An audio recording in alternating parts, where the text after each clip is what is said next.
Hello, students. I want to read to you another chapter in this Magnus chase in the gods of Asgard, the hammer of Thor. We are now in chapter 6, and it's getting pretty exciting on the story of Magnus chase. Chapter 6, Love Me Some Weasel Soup. Kind of strange name for the beginning label of chapter 6.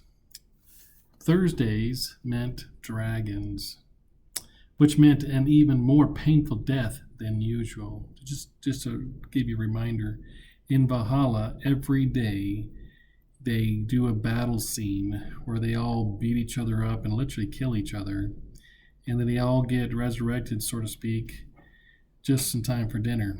This is how they practice and get ready for Ragnarok. So, this is a beginning of one of those experiences. So, but on Thursdays is Dragon Day. I would have brought Jack, but one, he thought practice battles were beneath him, and two, he had a hot date with a pole arm. By the time TJ and I arrived at the battlefield, the fighting had already started. Armies streaming into the hotel's interior courtyard, a topographical killing zone big enough to be its own sovereign country, with woods, meadows, rivers, hills, and mock villages. All four sides soaring into a hazy white fluorescent sky. Tiers of gold rimming balconies overlooked the field. From the upper levels, catapults hurled fiery projectiles towards the warriors below like deadly ticker tape.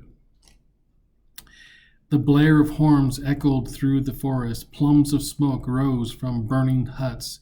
Warriors charged into the river, fighting on horseback, laughing as they cut each other down. And because this was Thursday, a dozen large dragons had joined the slaughter. The older warriors called them lindworms. If you ask me, that made them sound like a mildly annoying skin rash. Instead, lindworms were the size and length of an 18-wheeler truck. They had just two front legs, with leathery brown bat-type wings. Too small for effective flight. Mostly they dragged themselves across the ground, occasionally flapping, leaping, and swooping down on their prey. From a distance, their brown, green, and brown hides, they look like an angry flock of giant carnivores. They look like carnivore turkey snakes. But trust me, up close, they were bad news. Our goal for Thursday's battle, stay alive as long as possible, while the dragons tried very hard not to let us, spoiler, the dragons always won. Mallory and Halfborn waited for us at the edge of the field. Halfborn was adjusting the straps on Mallory's armor. "You're doing it wrong," she growled. "That's too tight across the shoulders." Halfborn said, "Woman, I've been putting on armor for centuries." "When? You've always go into battle bare-chested." Are you complaining about that?" Halfborn asked.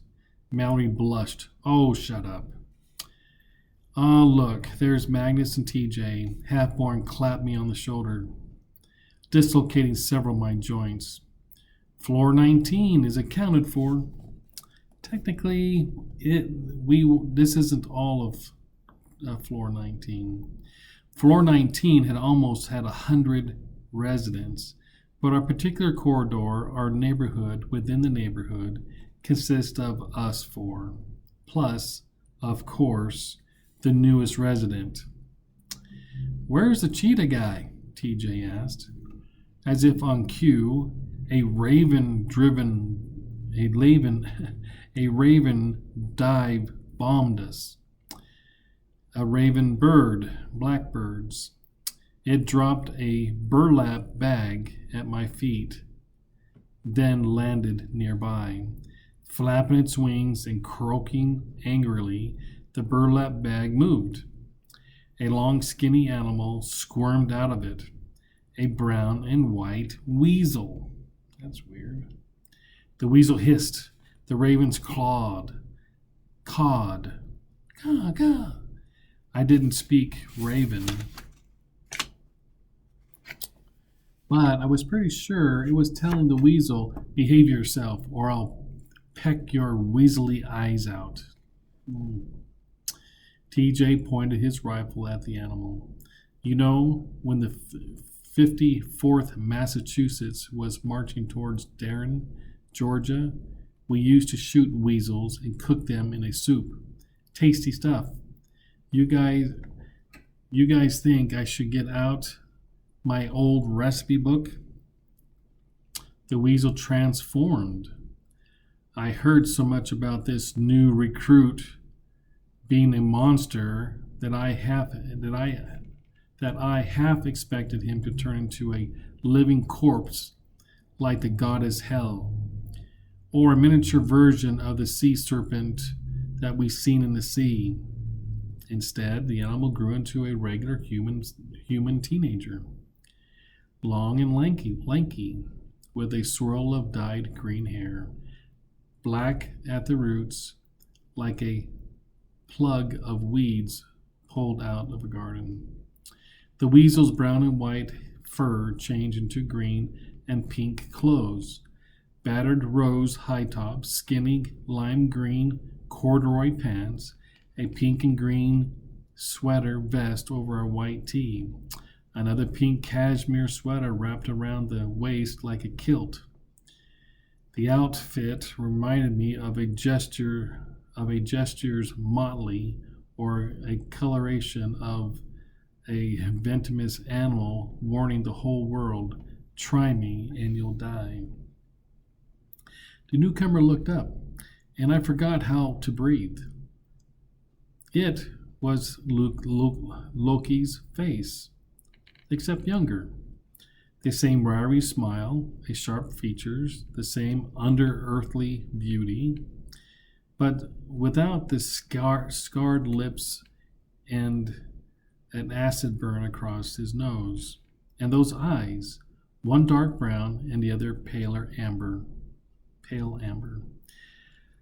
I've forgotten the term for that, having different colored irises. My mom would have called it David Bowie's eyes. I called it completely unnerving. The weirdest thing of all, I was pretty sure I had seen this kid before. Where did I see him?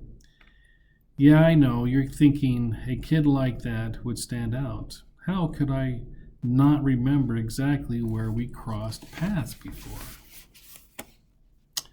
But when we lived on the streets, wild-looking people are normal. Only normal people stand out as strange. The kid flashed a perfect white smile at TJ, though there was no warmth in his eyes. Point that rifle somewhere else, or I'll strap it around your neck like a bow tie, he threatened. Something told me this was not an idle threat. The kid might actually know how to tie a bow, which was kind of scary knowledge coming from him. TJ laughed. He also lowered his rifle, too. We didn't get a chance to introduce ourselves earlier. When you were trying to kill us, I'm Thomas Jefferson, Jr. This is Mallory King, Halfborn Gunderson, and Magnus Chase. The newcomer just stared at us. Finally, the ravens made an irritating squawk. Yeah, the kid told the bird. Like I said, I'm calmer now. You didn't mess me up, so it's all cool. Shriek, said the bird. The kid signed. Fine, I'll introduce myself. I'm Alex Farrow, F-I-E-R-R-O, Farrow. Pleased to meet you all, I guess. Mr. Raven up there, you can go now. I promise not to kill them unless I absolutely have to. The raven ruffled his feathers. He gave me the stink eye, like, it's your problem now, buddy. Then the birds flew away. Halfborn grinned. Well, that's settled now. Now that's your promise not to kill us. Let's start killing other people in this crazy war we're in. We're practicing being warriors. Mallory crossed her arms. She didn't even have a weapon. She, Alex corrected. What? Mallory asked. Call me she unless and until I tell you otherwise. But